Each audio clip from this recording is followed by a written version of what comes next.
রহস্য রোমাঞ্চে ঘেরা বাংলা তথা বিশ্ব সাহিত্যের নানান গল্প নিয়ে আসছি আমরা আমাদের চ্যানেল মৃতের শহর।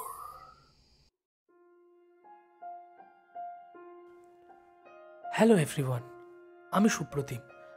আপনারা শুনছেন সাসপেন্স স্টেশন মৃতের শহর। আমার লেখা রাজেন বাবুর মিথ্যে। শুরু হচ্ছে রাজেন বাবুর মিথ্যে।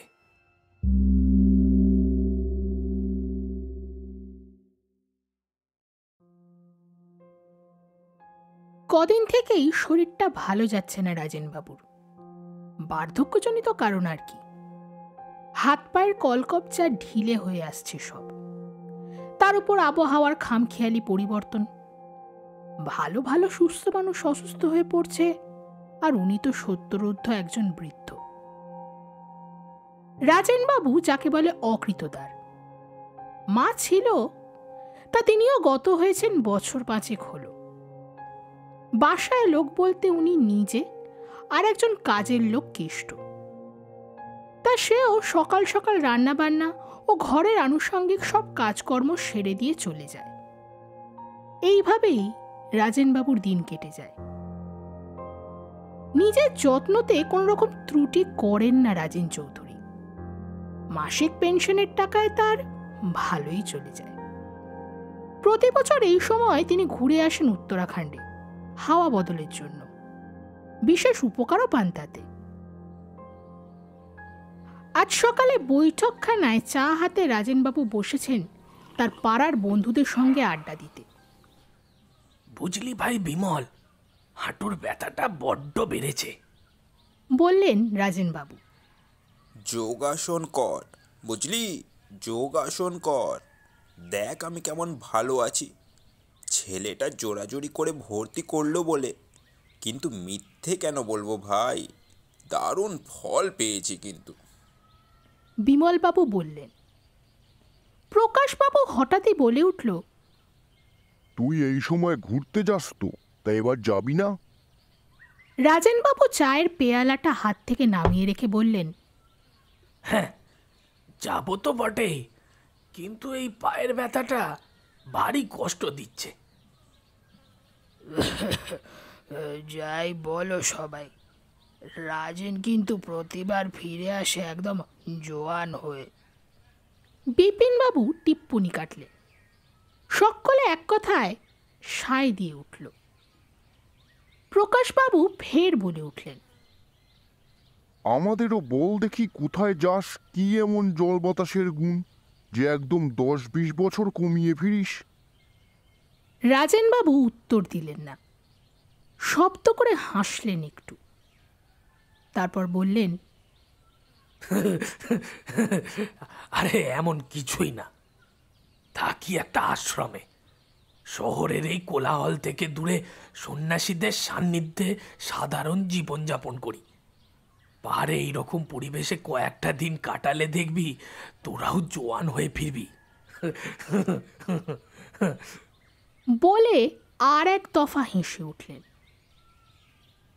চায়ের আসর শেষে রাজেনবাবু সকলকে জানালেন, আগামী বুধবার মানে পরশুদিন রওনা হচ্ছে উত্তরাখণ্ডের উদ্দেশ্যে। তা ফিরতে সপ্তাহ ঘুরে যাবে। বন্ধুরা সকলে সাবধানে যাওয়ার পরামর্শ দিয়ে বিদায় নিলেন। রাজেনবাবুও চেয়ার ছেড়ে উঠলেন। অনেক কাজ পড়ে আছে।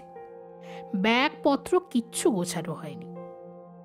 কেষ্টকে ডাকতে রাজেনবাবু ভিতরে চলে গেলেন। হাওড়া হরিদ্বারগামী ট্রেনে উঠে বসেছেন রাজেনবাবু। ট্রেন ছাড়তে এখনো মিনিট 10 বাকি। মালপত্র তেমন বিশেষ কিছু নেননি রাজেনবাবু। সেপ্টেম্বরের শেষ, পুজো আসতে এখনো দিন 15 দেরি আছে। তবে এই সময়টা উত্তরাখণ্ডের ওপরের দিকটায় বেশ ঠান্ডা পড়ে, তাই একটা মোটা জ্যাকেট নিয়েছেন। 2 দিন ট্রেন জার্নির পর তিনি যখন হরিদ্বার পৌঁছালেন, ততক্ষণে কলকাতার গরম আবহাওয়া বদলে আশপাশটা নরম আর স্নিগ্ধ পরিবেশে ভরে গেছে। দূরে দেখা যাচ্ছে সবুজে ঘেরা পাহাড়ের সারি। শহরের বুক চিরে বয়ে গেছে পবিত্র গঙ্গা নদী। স্থানীয়রা গঙ্গার এই ঘাটের নাম দিয়েছে হর কি পৌড়ি। রাজেনবাবুর মনটা ফুরফুরে হয়ে গেল। তিনি ঠিক করলেন সেদিনটা হরিদ্বারে কাটিয়েই পরের দিন খুব ভোরে রওনা দেবেন। তার গন্তব্য ঋষিকেশ হয়ে যোশী মঠের দিকে। 250 কিলোমিটারের এই রাস্তা পাড়ি দিতে সময় লাগে আন্দাজ ঘন্টা 10। রাজেনবাবু ভোর 5টা নাগাদ তাই রওনা হয়ে পড়লেন যোশী মঠের উদ্দেশ্যে। আঁকা বাঁকা দুর্গম পথ ও পাহাড় শ্রেণীর মধ্যে দিয়ে গাড়ি এগিয়ে চলল 3 ধারা খারকোলা শ্রীনগর হয়ে। রুদ্রপ্রয়াগে এসে সকালের জলখাবার সারলেন রাজেনবাবু। প্রায় 140 কিলোমিটার পার হয়ে এসেছেন তিনি। এখনো প্রায় 110-20 কিলোমিটার পথ বাকি, কিন্তু এর পরের রাস্তা আরো বেশি দুর্গম। ঘড়িতে একবার সময়টা দেখে নিলেন, 10:05। পায়ের ব্যথাটা খুব কষ্ট দিচ্ছে।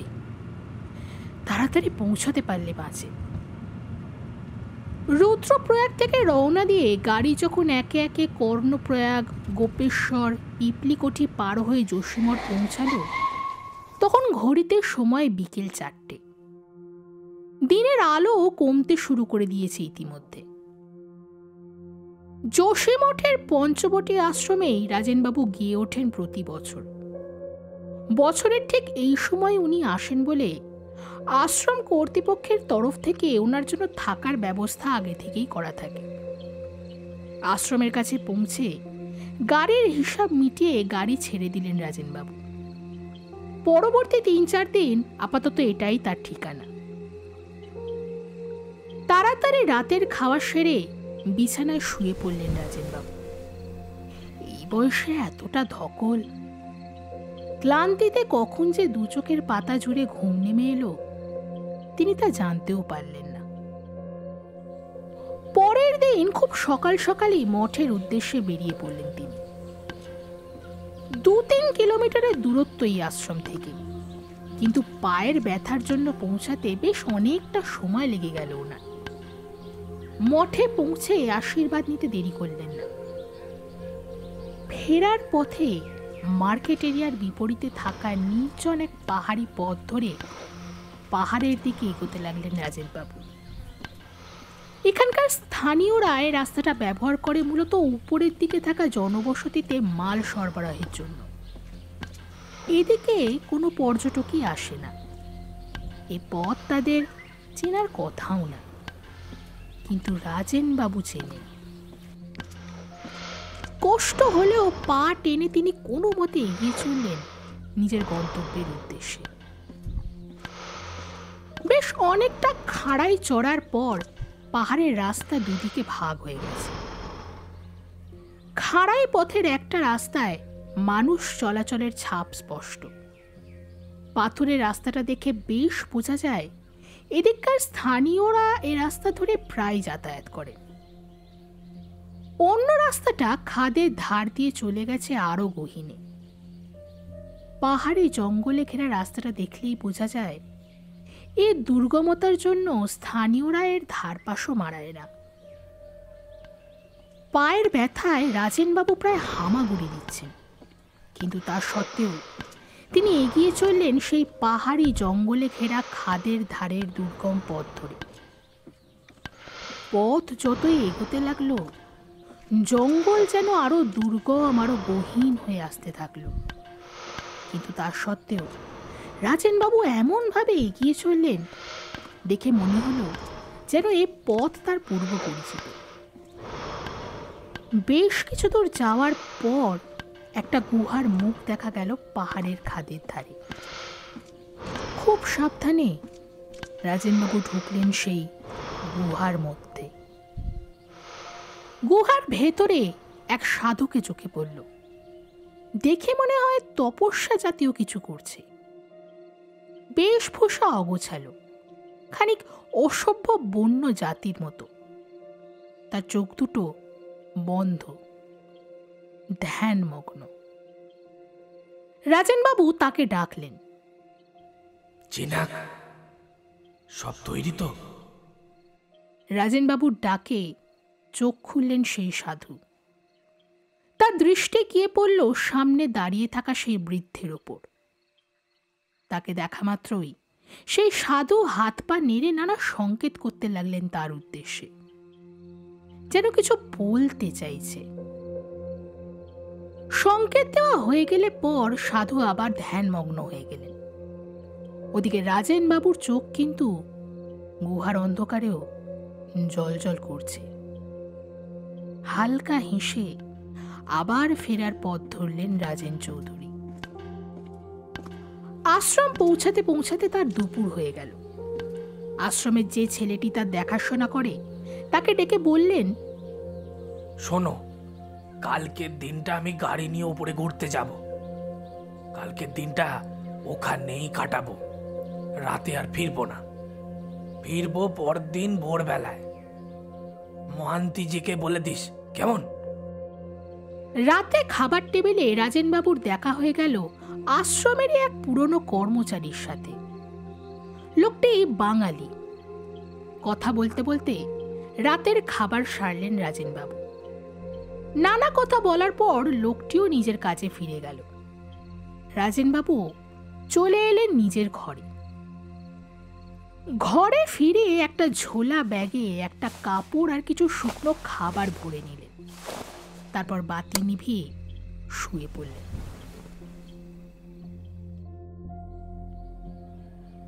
পরদিন ভোরবেলা প্রাতরাশের পর রাজেনবাবু বের হয়ে গেলেন তার গন্তব্যের উদ্দেশ্যে। আবার সেই খাঁড়াই জঙ্গলে ঘেরা খাদের ধারের দুর্গম রাস্তা। অনেক কষ্টে কোনো রকমে তিনি গিয়ে পৌঁছালেন আগের দিনের সেই গুহার সামনে। গুহায় প্রবেশের পর সেই সাধুকে কিন্তু কোথাও দেখা গেল না। রাজেনবাবু আশ্চর্য হলেন না একটু। যেন তিনি আগে থেকেই জানতেন আজ সেই সাধু এই স্থানে থাকবে না। যেন আজ এই গুহা কেবলমাত্র তার জন্যই ছেড়ে দেওয়া হয়েছে। গুহায় থাকা উঁচু পাথরের ঢিবিটার ওপর বসে একটু জিরিয়ে নিলেন তিনি। এতটা পথ এই বয়সে পাড়ি দেওয়া বেশ কষ্টকর। খিদেও পেয়েছে খানিক। সঙ্গে করে আনা শুকনো খাবারের কিছুটা খেয়ে একটু জল খেলেন। আজকের রাতটা এখানেই কাটাবেন। ক্লান্তিতে চোখটা বুজে আসছে দেখে পাথরের গায়ে মাথাটা দিয়ে চোখ বুঝলেন রাজেনবাবু। ঘুমটা ভাঙলো একটা আওয়াজে। একটা না দুম দুম শব্দ। শব্দটা রাজেনবাবুর অপরিচিত নয়। বাইরের দিকে চেয়ে দেখলেন অন্ধকার। রাতের তমসা ঘেরে ফেলেছে বেশ কিছুক্ষণ হলো। গুহার ভেতর থেকে একটা নীলচে আলো এসে তার মুখে পড়ল। উঠে দাঁড়ালেন রাজেনবাবু। সময় হয়েছে। আস্তে আস্তে খুলতে শুরু করলেন পরনের পোশাক। কিছুক্ষণের মধ্যে সম্পূর্ণ নির্বস্ত্র হয়ে গেলেন তিনি। এই হাড় কাঁপানো পাহাড়ি ঠান্ডায় তার গায়ে একটা সুতো পর্যন্ত রইল না। ঝোলা থেকে কাপড়খানা বের করে আবৃত করলেন নিজেকে। তারপর ধীর পায়ে এগিয়ে চললেন আলোর রাস্তা ধরে। রাজেনবাবু এমন ভাবে এগিয়ে চলেছেন যেন মনে হচ্ছে রাস্তা তার চেনা। বাঁক ঘুরতে কোনো অসুবিধাই হচ্ছে না তার। এই অত্যন্ত ঠান্ডার মধ্যেও এতটুকু কাঁপ ধরছে না বৃদ্ধর জীর্ণ শরীরে। জলজলে চোখ দুটো স্থির পথের দিকে একভাবে এগিয়ে চলেছেন তিনি। আর যতই এগোচ্ছেন ততই বাড়ছে আওয়াজের তীব্রতা, অনেকটা হৃৎপিণ্ডের ধুকপুকুনির মতো। দুপদুপ দুপদুপ এই জনমানব শূন্য পাহাড়ি গুহায় সেই আওয়াজেই ধ্বনিত প্রতিধ্বনিত হচ্ছে সব জায়গায়। রাজেনবাবু আরো কিছুটা এগোতেই একসময় গুহার ভেতরকার এমন এক অংশে এসে উপস্থিত হলেন যেখানে সেই নীলচে আলোর প্রাবল্য সব থেকে বেশি। অংশটা অনেকটা খোলা জায়গার মতো, মসৃণ, আর সেখানেই মাটির অতল থেকে ঠিকরে বেরিয়ে আসছে সেই নীলচে আলো, আর আসছে সেই এক নাগাড়ে হয়ে চলা দুপ দুপ শব্দধ্বনি। আলোটার উৎসের কাছাকাছি এসে মাটিতে শুয়ে পড়লেন রাজেনবাবু। এখানের মাটি গুহার অন্য অংশের চেয়ে বেশ উষ্ণ। তার পরনে তখনও জড়ানো সেই কাপড়টা। স্থিরভাবে শুয়ে রইলেন তিনি, যেন কিছুর জন্য অপেক্ষা করছেন সাগ্রহে। আশেপাশে কোনো শব্দ নেই, কেবল নিস্তব্ধ রাতের স্তব্ধতাকে ভেঙে কানে আসছে একটানা ধুপধুপ ধুপধুপ শব্দ। শুরু হয়েছে, এবার শুরু হয়েছে। রাজেনবাবুর মুখে একটা সূক্ষ্ম হাসি ফুটে উঠল যেন। তার মনে হলো তার হাত থেকে মোটা একটা ছাল যেন খুলে বেরিয়ে আসতে চাইছে। ডান হাতের কাপড়টা আস্তে আস্তে সরিয়ে দিলেন রাজেনবাবু। তারপর বাঁ হাত দিয়ে প্রথমে ডান হাতের মোটা পুরু ছাল তোলা শুরু করলেন। এরপর বাম হাতের দিকের কাপড়খানা সরিয়ে ডান হাতে সেখান থেকে তুলে নিলেন ছালখানা। তার সারা শরীর থেকে ছাল উঠে আসছে ঠিক যেন সাপের খোলস ছাড়ার মতো। রাজেনবাবু আস্তে আস্তে বেরিয়ে আসছেন সেই খোলস ছেড়ে। হাত, পা, গা, মাথা, এমনকি জিভ পর্যন্ত। আলোটা মাটির ভূগর্ভ থেকে ঠিক একইভাবে বিকিরিত হচ্ছে। তার সাথে আসছে সেই আওয়াজ, ধুপধুপ ধুপধুপ। কতক্ষণ যে এই কাজ চলল জানা নেই।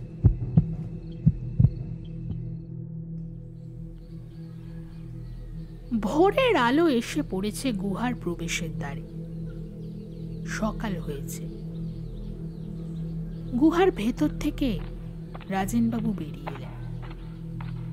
হাঁটুর ব্যথাটা আর নেই। সোজাভাবেই হেঁটে চলে বেড়াতে পারছেন স্বচ্ছন্দে। গুহার বাইরে আস্তে আস্তে রাজেনবাবু দেখলেন সেই সাধু ফিরে আসছেন। তাকে উদ্দেশ্য করে রাজেনবাবু বলে উঠলেন, খেয়াল রেখো চিনাক, খেয়াল রেখো। সাধু মাথা নেড়ে এগিয়ে গেল গুহার মধ্যে। গুহা থেকে বেরিয়ে একটা লম্বা শ্বাস নিয়ে রাজেনবাবু। শরীরটা ঝরঝরে লাগছে, ঠান্ডাও লাগছে না বিশেষ, বরং এই ভোরের আবহাওয়া বেশ মনোরমই লাগছে। ফিরে আসার পথে আশ্রমে ঢোকার আগে সে কাপড়টা দিয়ে গা মাথা এমনভাবে ঢেকে নিলেন রাজেনবাবু যেন দেখলে মনে হয় পুরো মানুষটার ভীষণ ঠান্ডা লাগছে। এখানের কাজ তার এবারের মতো শেষ। আজই তিনি হরিদ্বার ফিরবেন। কাল সেখান থেকে তার ট্রেন। মানিকতলায় নিজের বাড়ির বৈঠকখানায় বসে সবে মাত্র চায়ের পেয়ালাটা তুলেছেন রাজেনবাবু, এমন সময় দরজার পর্দা সরিয়ে ঘরে ঢুকে এলো ওনার পাড়ার বন্ধুর দলটা, বিমল, প্রকাশ আর বিপিন। ঘরে ঢুকতে ঢুকতেই তাদের অবাক দৃষ্টি আটকে গেল রাজেনবাবুর দিকে। প্রকাশবাবু চোখ বড় বড় করে বলে উঠল, দেখেছো কাণ্ড, একেবারে 20 বছর বয়স কমিয়ে ফিরেছে এবার। বিমলও তেমনই অবাক করা দৃষ্টি মেলে বলল, আমাদেরও নিয়ে চল না ভাই তোর সেই আশ্রমে। রাজেনবাবু উত্তর দিলেন না, হাসলেন কেবল।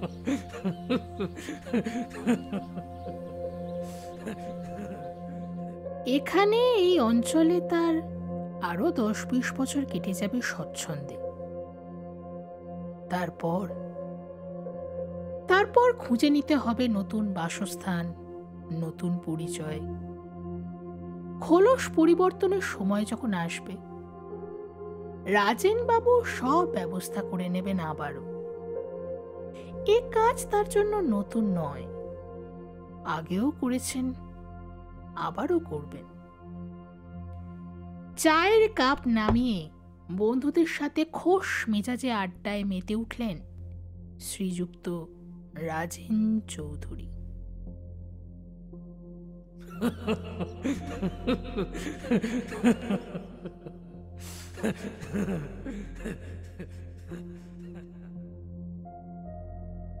শুনছিলেন আমাদের আজকের গল্প রাজেন বাবুর মিথ্যে।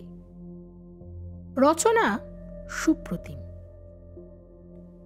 রাজেন বাবুর ভূমিকায় সুপ্রতিম, বিমল বাবুর ভূমিকায় সমীর, প্রকাশ বাবুর ভূমিকায় ঋতদীপ, গল্পের কথক ও বিপিন বাবুর ভূমিকায় আমি শুভপ্রিয়া।